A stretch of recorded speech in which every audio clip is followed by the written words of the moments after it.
Good evening. It's Saturday night. Welcome to my record room. My name's Bill, and you're watching Bill's Box of Sound, and this is the live stream for Saturday night. This is May the 20th, 2023. And thank you for scrolling by this way.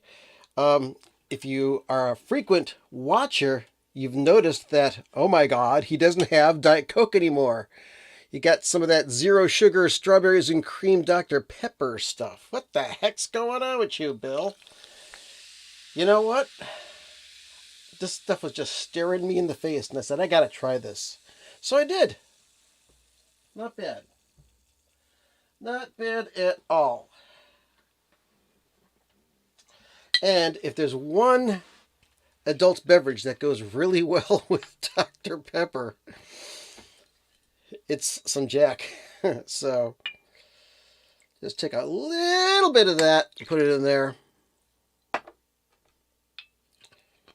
Actually, that goes with any type of Dr. Pepper. But anyway, I want to thank you for tuning in to talk about music, records, and all sorts of fun like that. So, Mr. Pib Drinker, says our friend Chief Dancing Ostrich. Hello, good evening. And let's see, what's Paul say this time around? He says, hey, Bill, any thoughts on those Canterbury scene prog bands like Egg, Hatfield in the North, and National Health? Well, I love them. David Stewart and Mont Campbell are amazing. Yeah, you are correct, and I've got records from all of those bands. Oh yeah, been collecting those since way back. Very, very cool. So, what's been going on this week? Not too much. New records. I believe I only got one new record this week, but I want to talk about some others I've been listening to. We got this one, the soundtrack to Weird, the Al Yankovic story, the movie that was on Roku for free. It still is, as a matter of fact. All you got to do is sign up for Roku, and you can stream it on your computer or your smart TV. And let's see here. This is on pink vinyl. Kind of a neon pink. And you hold it up to the light, it's even better. Let's do this here. There we go. It's almost like a neon red, but they call it pink. I mean, the sticker on the front, that's a lot more pink. And I enjoyed this film. I saw it like the day after it came out. And if you haven't seen it already, it is a parody of biopic movies. You know, like the Rocket Man movie about Elton John, Bohemian Rhapsody about Queen. And I think the point that he's trying to make is that they take a lot of liberties with those movies. They don't tell history like it really is. And they're saying, yeah, everything in here happened. And you watch this movie and there's absolutely no way. And it's a completely fabricated story. It's outrageous. And if the more you know about Weird Al Yankovic, the funnier this movie is, because it just it's all over the place.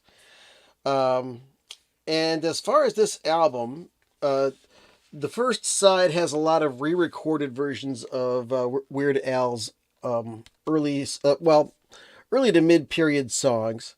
And then there's some other music that was used in the background of the movie. And then the rest of the album is the original score, which was composed and performed by Leo Bierenberg and Zach Robinson.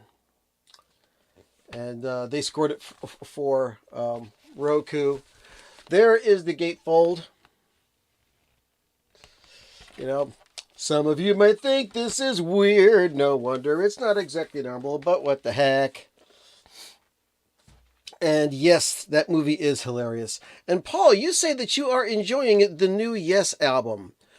I have not tried to get the new Yes album. I may stream it. I mean, I'm a classic Yes kind of guy. I started with the very first album that was just called Yes. Go to Time and a Word, go to the Yes album, go to Fragile, Close to the Edge, Topographic Oceans, Relayer. Tornado's not bad. Going for the One, and then they came up with 90125. Big Generator, kind of iffy. But you know what? As Yes has been splintering all these years, John Anderson's not in the band anymore, and he's still got his good pipes. Chris Squire, rest his soul, passed away, and just substitutions upon substitutions. To me, it's not Yes anymore. I know there's lots of folks that are still digging him, but I'm a classic Yes kind of guy. That's just me. What can I say? So I may check it out. I may comment on it in a future episode. We do not know whether or not we have Roman or Spider-Man joining us this evening. He had a very tough day. Well, a very busy day. He's tired. But I wanted to talk about some record store day stuff that I've listened to in the past week or two. One of these I had to listen to last week. Hang on. Let me pull it out here. Okay. Yeah. Talked about this one. Captain Beefheart fans rejoice. If you don't have this, try and get it. It's called I'm Going to Do What I Want to Do, Live at My Father's Place, 1978. Now, this came out for Record Store Day just last month. And this is the first appearance on vinyl of a limited edition of 5,000 CDs that came out in the year 2000. This tour was to promote the Shiny Beast Bat Chain Puller album. And this it was a two CD set, but this is the first appearance on vinyl. I haven't listened to it for years, but I sat down and took in this whole 2-record set. Oh my God. If you're a Beefheart fan, you're going to love it. Because, I mean, starts out with some new songs for that time. Tropical Hot Dog Night. It's got Nowadays a Woman's Gotta Hit a Man. Ode to Alex. Dropout Boogie. Harry Irene. And then we've got some old Beefheart nuggets. I mean, we're going back to Trout Mask Replica and before, okay? We got Abba Zaba. Her Eyes Are a Blue Million Miles, Old Fart at Play, and then Moonlight on Vermont is at the end of side 2. Wow, what a great version of that. Also, he does Well, which is also from Trout Mask Replica, and that's more of a spoken word piece, and people are yelling in the background, and smack dab in the middle of Well, Beefheart breaks character and says, "Cut it out, man. This isn't in 4/4." Because it's so hard to do poetry in public. And everybody wants you to do rock and roll. It's just the kind of guy that Beefheart was. And all the great songs from Bat Chain Puller, Floppy Boot Stomp, Bat Chain Puller, and we've got Veterans Day Poppy, Safe as Milk. I love this album. Pick it up if you have not picked it up already. I was in a record store just about a week and a half ago, and I saw a copy of it for $40. And but I bought this on the day. But, oh yeah. Oh yeah. Lance, you want to get the Sun Zoom Spark boxed set? I'd love to get it myself. Um, uh, and let's see, what else we got here? We got Daniel Estevez says, "Hey Bill, I've been watching your channel for a while and never commented on your streams. Managed to purchase the Zappa Lather box set from Edison Records. Uh-huh. It's a bootleg. But I know there's lots of people who are into bootlegs and will spend the money on bootlegs. The thing that I have to say mostly about bootlegs is they cost a lot of money.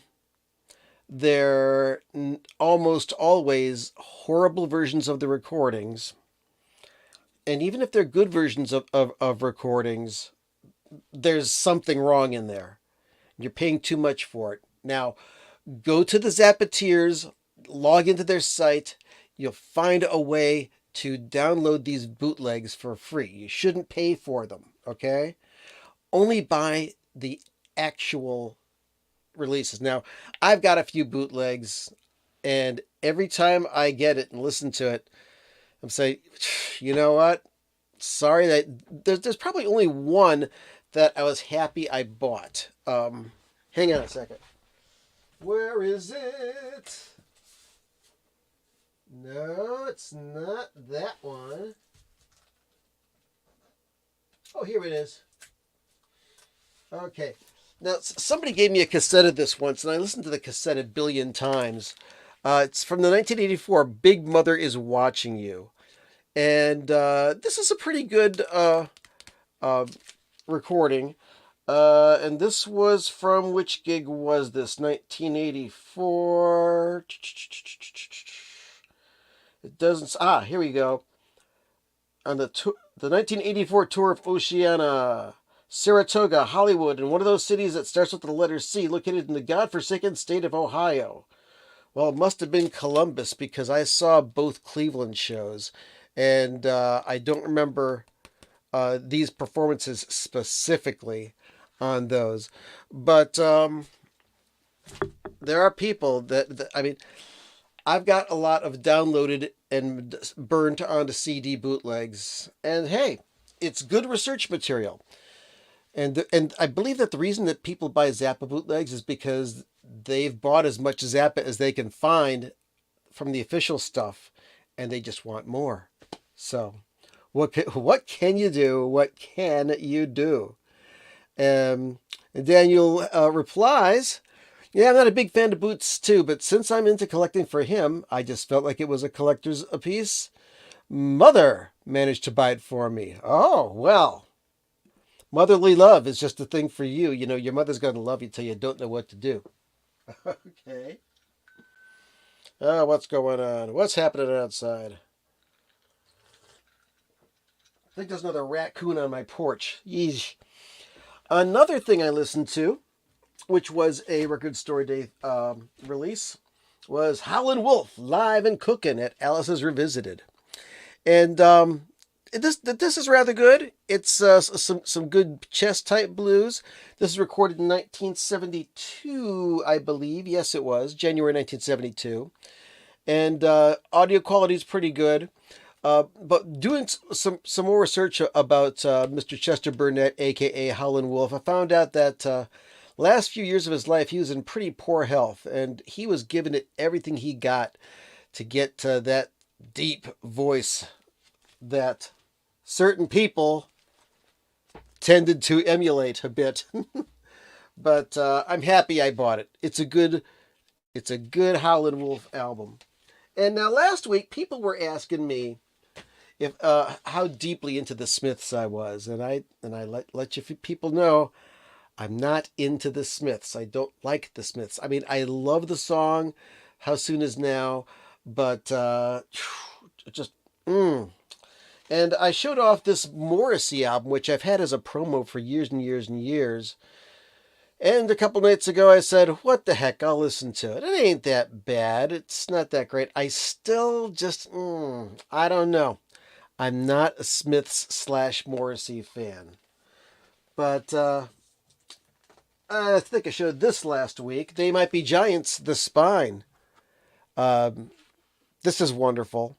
first time on vinyl, go to theymightbegiants.com and pick it up. Oh, I love this record.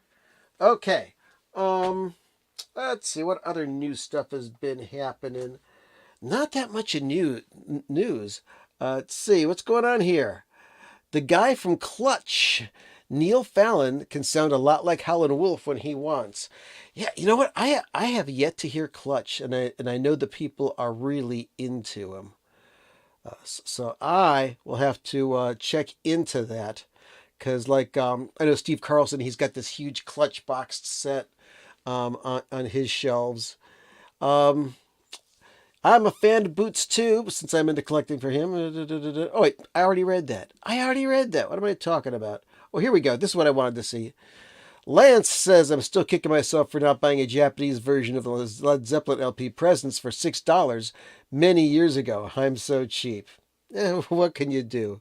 Cheap is as cheap does. And whatever. What else? Synthesizer is still warm. I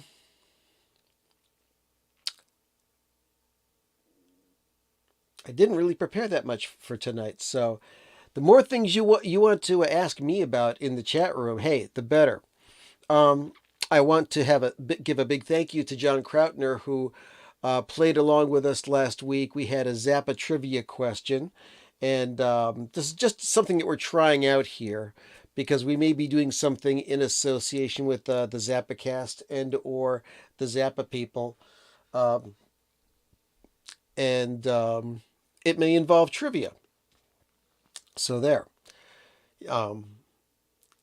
And I wanted to give a shout out to a YouTube vinyl community channel that I really dig a lot.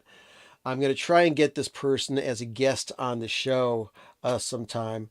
And it is Abigail DeVoe, or Abby for short. She does this thing called Vinyl Monday every week. And what can I say? Insightful, informed, does a lot of research on the record she talks about. Got great taste in music, and she puts a lot of work into her videos. If you haven't seen her channel already, and you're into classic rock especially, you owe it to yourself to check it out. Abigail DeVoe, spelled Devo and then E at the end. So I'm going to try and get her on the station. Now, she put out a video, I believe it was Thursday, because she's been on YouTube for about a year. And she's already got like 30,000 subscribers. I believe most of it is because her content is king or queen. It should just say her content is wonderful. She knows what she's talking about, and she does the research, and it's entertaining. And she's a younger person, a Zoomer, as she says. And if she's watching right now, hello, Abby. But she put out this video of some records that were gifted to her recently. And man, it's a bunch of great records in there. And I can't wait to get to see future episodes of Vinyl Monday to have her talk about some of these things. I mean, people give me records too.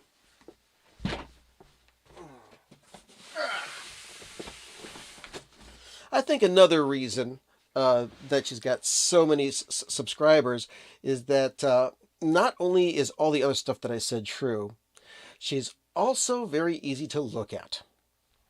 But that's the double standard, and I apologize for bringing that up. But if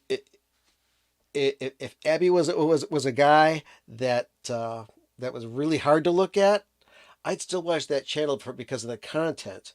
Fantastic content. So people give me records too, and there's some good stuff, like Stevie Wonder, Secret Life of Plants, not bad.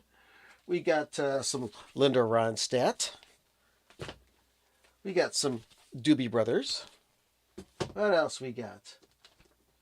We got some Carole King, which I showed a few weeks ago. And here we go. A 4-album set of Motown hits, which is not in bad condition at all. We got the Beatles 62 to 66 Red Collection. A couple of different Monkees albums in mono and in stereo. So, okay, that's good stuff, right? My favorite Monkees album. And then we've got Bread. Okay, all right, little popish, little top 40. And then we've got almost the entire catalog of the Carpenters. Ticket to Ride. A Song for You. That's a Leon Russell song. Let's see. This one was called, what was this called? Horizon, I think. What was the name of this one? This album was called, yeah, Horizon. And then there's A Kind of Hush. And last and least, is it? Yeah, the Now and Then album. Let's see. Oh, what else we got? The entire Jim Croce catalog. You don't mess around with Jim. Life and Times. And I Got a Name, which that's a really good song, by the way, if you're not familiar with it. Michel Legrand, the Brian song. Ronnie Millsap. Peter Nero. Tony Orlando and Dunn. Kenny Rogers. Now, I would have preferred a first edition album, but what are you going to do? But here's some cool stuff. Diana Ross and the Supremes with the Temptations, the TCB special.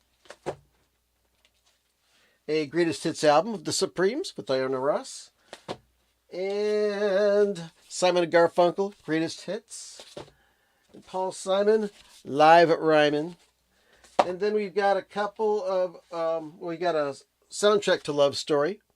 Was this Francis Sly, I believe, was the score writer? Yep. And then, if you're from Cleveland like I am, and that's where I am right now, in Cleveland, we've got the WIXY 1260, Volume 3, the 21 Super Oldie Classics. Great tunes on here. I don't know, I've probably got almost all of these digitally. And I think I've got a couple of other WIXY compilations packed away someplace. I got way too many records. But, okay, here we go. Lance said, okay, here's a warm-up, here's the pitch. Boom. Okay, I'll give you something. Tonight was listening night for my wife and me. We listened to Echo and the Bunnymen's Ocean Rain LP, a masterpiece. The second greatest band to come out of Liverpool. Wow, that's a strong statement. Yeah, Echo and the Bunnymen's pretty cool. I don't have any of their full albums. A friend of mine, Rich, he's deeply into Echo and the Bunnymen. And I love the fact that they originally were just called the Bunnymen, and they named their drum machine Echo. That's how they got their name. That was very cool. So that's some records that I got. What else is going on in this world? What other records do I have here? Let's see, that I haven't talked about already. That's about it. Let's see. Got some jazz here. This one's going to be filed soon, but I had it out because I was listening to it again. This is Picture of Heath. Chet Baker, Art Pepper, and Phil Urso. This is a recent Tone Poet release from the Blue Note series because they own Pacific Jazz Records. And this is an album that was originally called Playboys and had a picture of a woman without a top on, and she was holding puppets of the two guys in front of her breasts. And the top of the record jacket said Playboys, kind of like in the same typeface as Playboy magazine. They didn't like that. They threatened to sue. They did a cease and desist, so they recalled the album and they re-released it with this much more tasteful cover.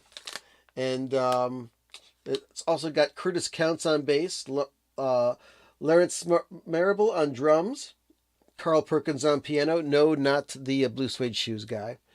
And there was a bit of a hubbub about this record because there's one track on side 2 that's got some really loud passages on it. And if your cartridge and tone arm are not aligned correctly, that record will skip. So people bought this record and people were getting skips on it and they were getting all ticked off about it. And they were saying, this record is defective. I'm taking it back, instead of checking out their turntable. Now, we're not telling people to go out and buy new turntables. We're just saying properly align the one that you have. I mean, for years, where is that album? I love this record. I love this record. Here we go.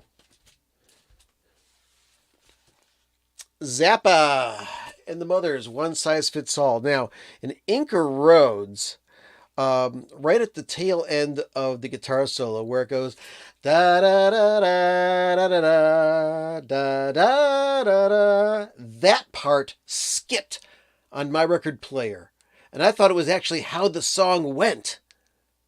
Holy crap, what's going on here? And I thought it was like that for years. But it was basically, I had a cheapo turntable that couldn't track this wonderfully mastered record properly. So what are you going to do about that? So yeah, if you're going to make the commitment to collect vinyl, you got to make the commitment to keep your equipment maintained. Let's see.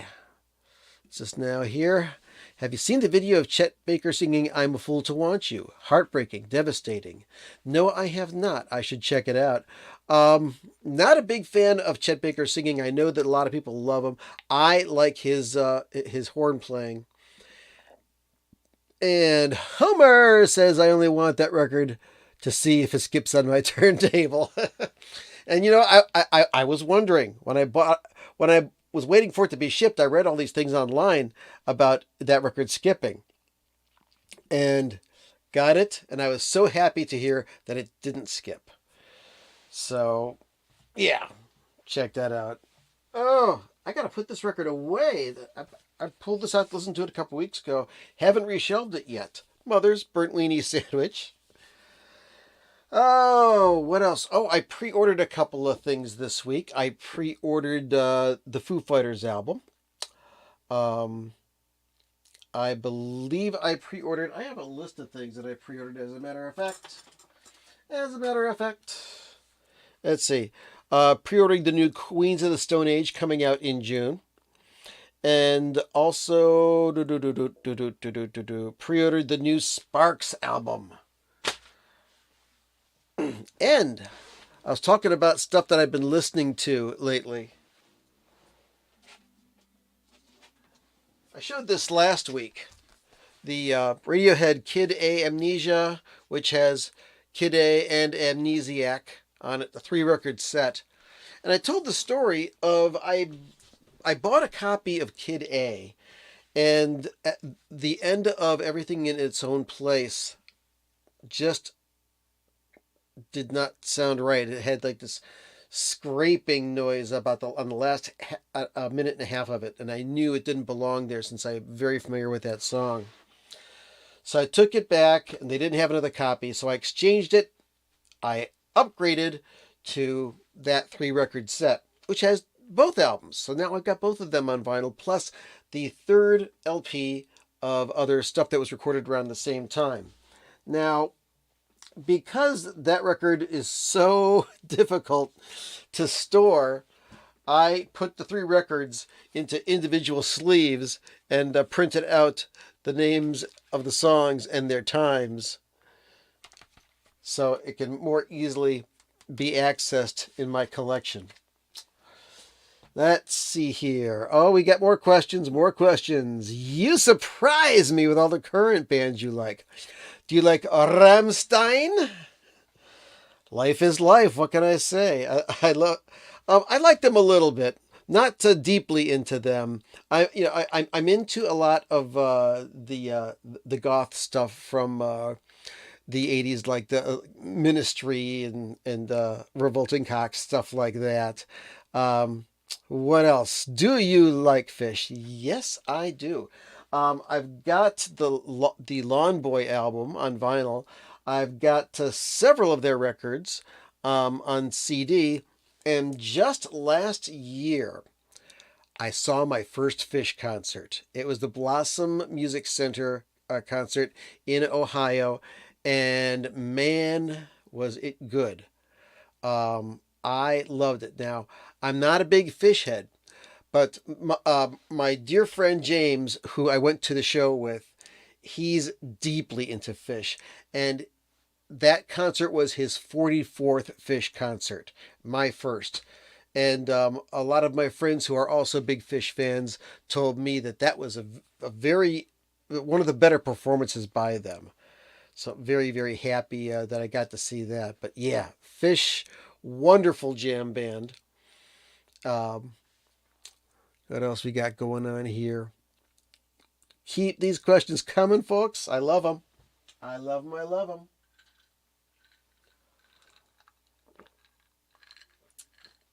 So yeah, this strawberries and cream Dr. Pepper. I'm not going to have it every day. But the reason I bought it was because there's a channel, Metal Theologian. He tries new sodas every now and again. And he tried this Coca-Cola variation, which had kind of like a cinnamony flavor to it. Now, I had tried it before he did.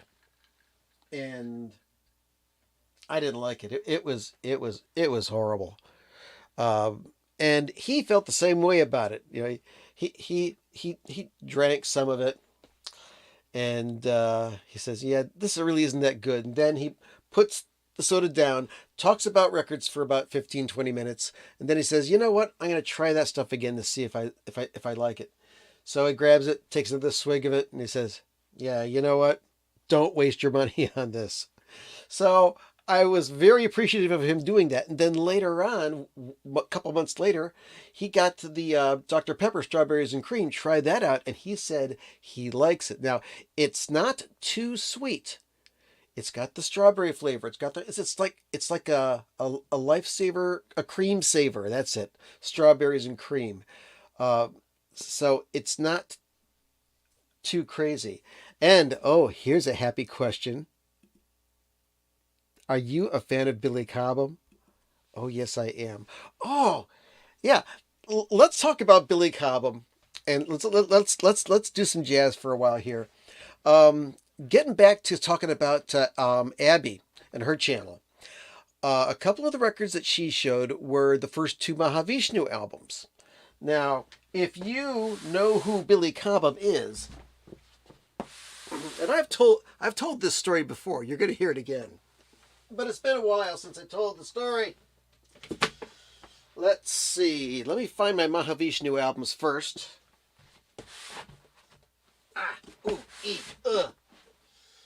Let's see.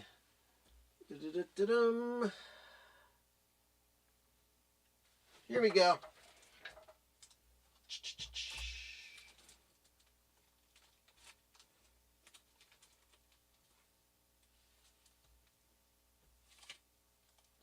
Almost. We're getting closer. Closer. Ugh. All right. I'm just going to grab 4 of these albums here. I got more, but let's just start with these.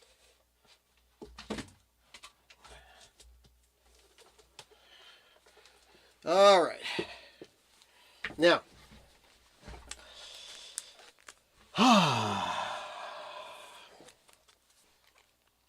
Now, uh,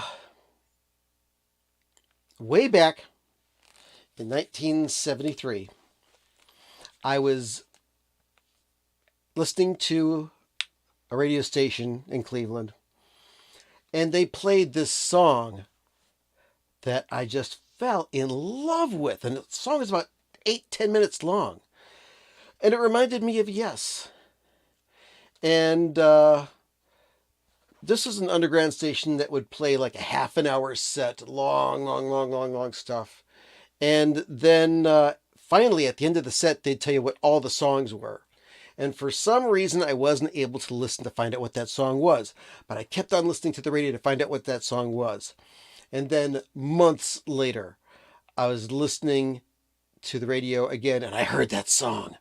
It says, I gotta have that song. I gotta listen to this. I got it because I saved up my coins and dollars from mowing lawns and stuff, and I just had to get this song.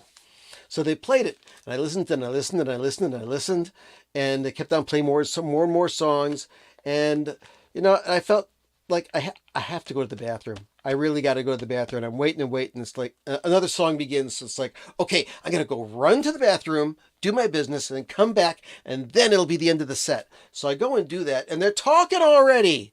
So I'm trying to keep track of the songs that they were playing, and then I heard him say, yeah, some fantastic stuff from the Mahavishnu Orchestra with John McLaughlin. And I'm thinking, oh yeah, okay, so that must have been it.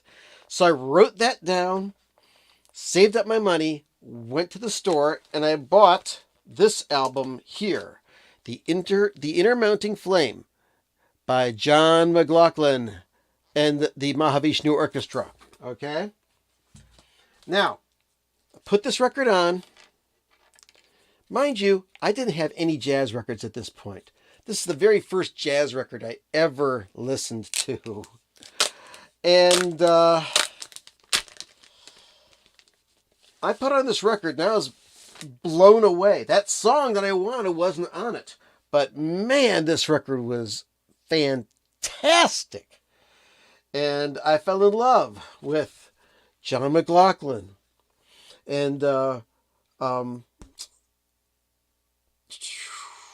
Jerry Goodman on violin. Jan Hammer on keyboards. Rick Laird on bass. And with me being a drummer, and me being like in the 6th or 7th grade at the time, I heard Billy Cobham and my head freaking exploded. Excuse me. Yeah, I loved this album. But the song I wanted wasn't on it. What's going on here? So, years later, I'm talking to my friend about this, and he says, well, do you know what the song is? And I said, yes, it's a real long song, and the words go, in the morning when you start your day. And he says, oh yeah, that's Small Beginnings by Flash. Huh? Yeah, Flash. It's a group that, the first guitar player of Yes, Peter Banks, he started another band after he left Yes, and Steve Howe joined. But his band was called Flash, and they got like 2 or 3 albums out. So, that's the story of that. But the seed was planted. And also got this album as well. Mahavishnu Orchestra, Birds of Fire. Oh, another wonderful album. Now, these 2 albums, in my opinion, are the best Mahavishnu Orchestra albums. I guess that there was a 3rd studio album that didn't get completed, and I've been looking for stuff and bootlegs and stuff. Now, there was a live album, Between Nothingness and Eternity. This had the same quintet of the original Mahavishnu, and then there was other stuff. After the original Mahavishnu Orchestra dissolved, then he got this huge band together with Jean-Luc Ponty on violin. Who else? Gail Moran, who is Chick Corea's widow now. Michael Tilson Thomas conducted an orchestra. Marsha Westbrook on viola. George Martin produced the record. Carol Shave on violin. Philip Hirsch on cello. Narada Michael Walden on drums. And Ralph Armstrong on bass.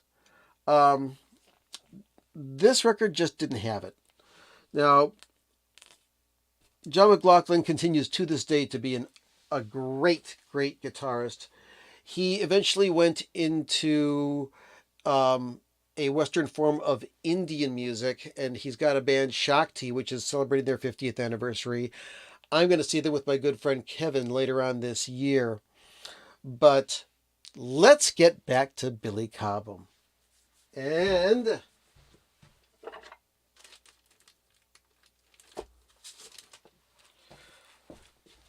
in my opinion, most likely, and you can split hairs on this, probably the best jazz rock fusion album ever to be released. Oh, I never get tired of listening to this album. Spectrum by Billy Cobham. Billy Cobham's first solo album. Man, this album, you put the first track on, it just busts out of the speakers. And you've got Jan Hammer trying to imitate an electric guitar with his Mini Moog synthesizer. You know, he's... Oh man, just doing unbelievable things. And then Tommy Bolin comes in with lead guitar, and they play this insane melody, the head of the song, and then Tommy Bolin goes into this solo, just knocking you over the head with it, and he's got this echoplex, and he's doing these crazy things with it, and whoa, I'm just cranking it up louder and louder. Yes, give me more. And Billy Cobham doing the double bass and everything. Oh, amazing stuff. And I've got a lot of other Billy Cobham solo albums, but if you do not have this record, you owe it to yourself to get yourself a copy. Now, I've got 2 copies. I've bought 3. There was a re-release of this album on Music on Vinyl, but they used a digital copy of it, and they cut off like the first 10 seconds of Quadrant 4. Man. And the radio station was either WMMS or WNCR, Java Joe, if you're asking about that story that I just told. But recently, there was a reissue on Friday Music of Billy Cobham Spectrum on red vinyl. And let's see here. There's some other talking about this here. Bunch of stuff going on. Let's see. The new reissue of Spectrum is really good. Purchased a Kevin Gray one. Is that the Friday Music one? No, the Kevin Gray is the one you want for sure. Now, is that the one on Rhino Records? If it is, then I gotta buy that one, because Kevin Gray, mastering. He do it good. But yeah, the Friday Music one sounds pretty good as well. But I will probably get that one as well. And say Crosswinds, I recommend. Yep, I've got that one. And Mr. David, the whole sets of albums. And yep. And let's see, it's going on here. Seeing McLaughlin later this year at the Crossroads Festival, hoping for a collaboration with Santana. Huh. Well, I'm going to go see Shakti in September in Ann Arbor, Michigan. So, also, is probably my favorite record of that grew on me was Total Eclipse is good too. I listened to that about a month ago. And yep, the Rhino Records is a Kevin Gray one. Well. Boys and girls, I'm going to have to get that. And, oh, of course, it's AAA. Stuff that Kevin Gray does, it's just, unbelievable. I've talked about it before on this. And, let's see. My mouth is dry. More Dr. Pepper.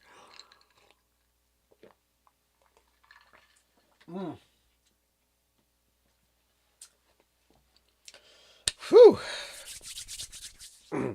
Anyway, I was talking about this Radiohead. Sorry that I got my attention diverted.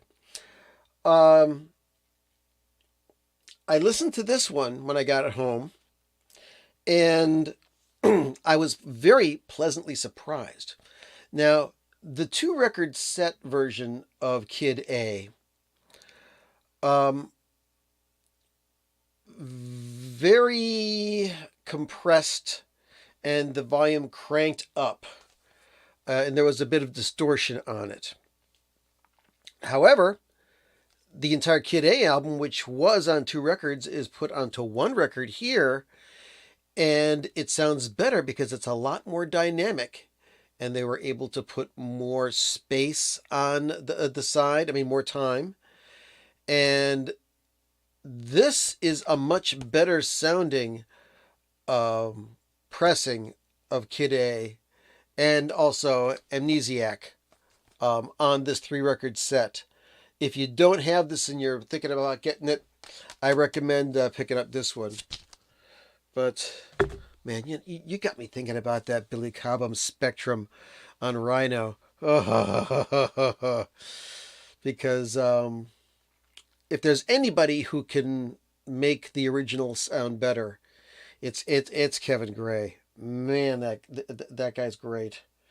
Now, my record that's coming out in August, the Spudlock album, that was mastered by Dave Polster at Well Made Music in Bristol, Virginia. They used to be in Cleveland, and not only have I met Dave and geeked out with him, talking with him for about an hour or so about mastering, I've picked up several remasters that he's done where I was just amazed at how well he got the records to sound. So I was very happy to hear the test pressing of my record. I just wish they could press it quicker. So I'm going to be talking an awful lot about. I'm going to end up doing some infomercials for the Spudlock album when it comes out. But it's going to look like this. This is a CD mock-up of it. It's not coming out on CD. It will be available on download, and it will be available on vinyl. And the name of the album is Meh! And very, very happy with the way this album is going to sound. So save your coins and dollars, kids, from your paper routes and mowing lawns and stuff like that. So what else we got going on? It's almost time to shut this puppy down and make some noise. I wish Roman was here with me so he could play the synthesizer and I could solo over it, but I'm just gonna have to make do with what I got now. So for those of you who are Roman fans and are also Spider-Man fans and waiting for him to stop by, well, most likely he'll be stopping by next week. Hopefully I'll have a lot more prepared content for you next week, but I really do appreciate you folks tuning in again this week. If you haven't already, hit the like button, please. And if you haven't subscribed, please subscribe already. I really do enjoy this. I had a great time. Hope you did too. I will most likely be back next week. And I believe I'll be talking a little bit about the Demos album from the Presidents of the United States of America. I have received a notification that it's on its way. Also, one of the most watched videos on my channel is the 2020, well, all of my record cleaning videos, they get lots of views. But the last one that I made was in 2020 during the pandemic. And the name of that one was Record Cleaning Madness 2020. And I was very happy with the way that came out. However, something may be happening soon where I will be updating my record cleaning rituals. And I'll let you know all about it. Not only on this live stream, but I'll make a produced video for it as well. So, it was great seeing all of you. And Chief Dancing Ostrich says it was great to good to see you again. She didn't say great, she said good.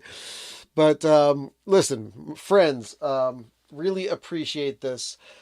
Stay tuned for your local news, except for you folks on the West Coast. And until then, hey, as the ghoul would say, stay sick, turn blue, scratch glass, climb walls, and do it while you can, but don't get caught. Where's that funny looking little rhythm box? Here we go.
Thanks again, everybody.